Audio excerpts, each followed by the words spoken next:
right, now we're going to talk about Pu'erh. Pu'erh, yes. Now Pu'erh is the tea that we feature the most at ESP.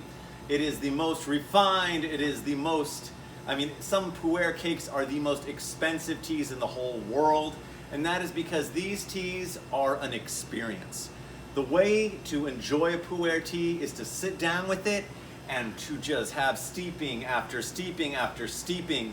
People talk about getting high off of tea, and you can really get high off of a good Pu'erh tea.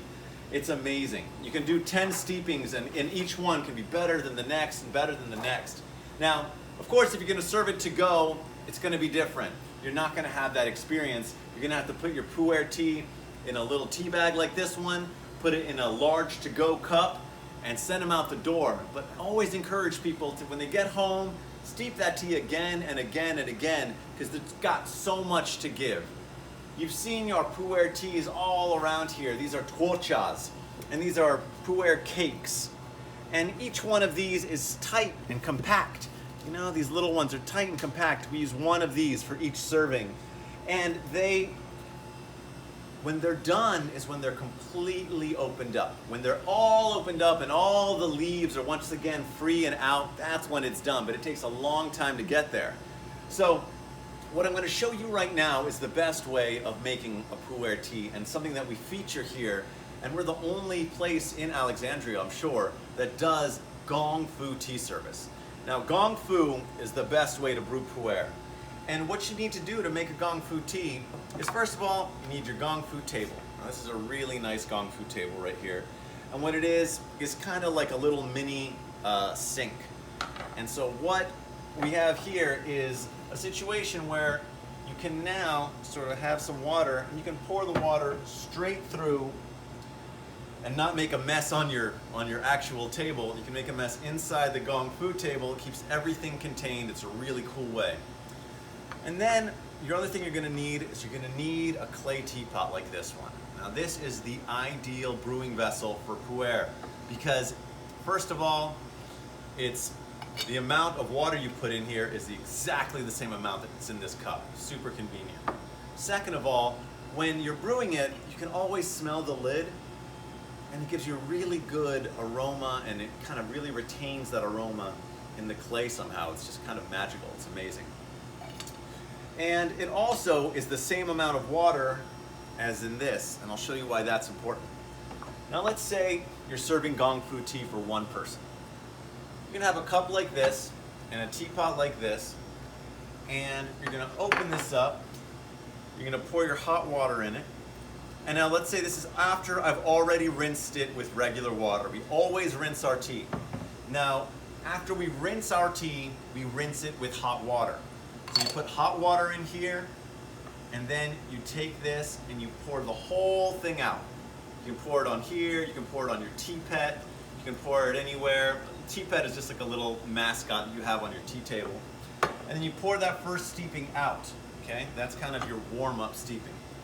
And now your second steeping, you're gonna fill that up with water, and this is something that you wanna teach people how to do, so that once they know how to do it once, they can do it on their own. Close the top, you're gonna let it steep.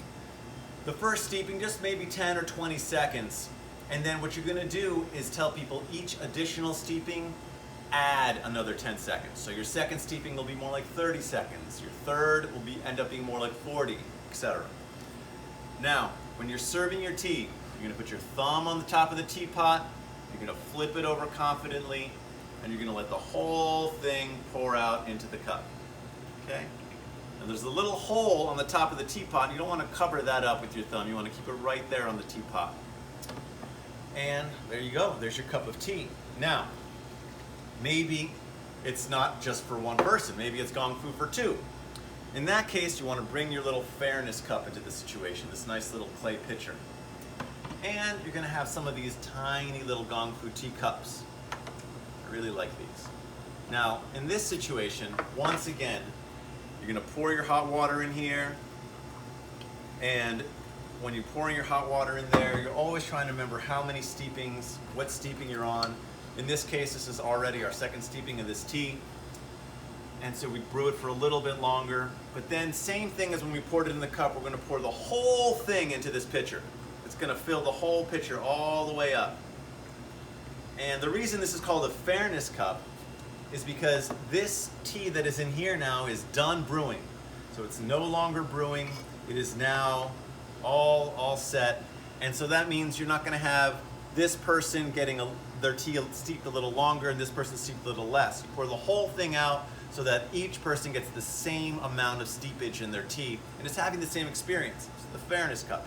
You can go ahead and fill that up there. And look at that beautiful red liquor that it makes. It's a beautiful color. And you're going to see, if you look in the Gong Fu teapot, how it's starting to get opened up there. See that? That is what's going to happen. It's going to really, really open up.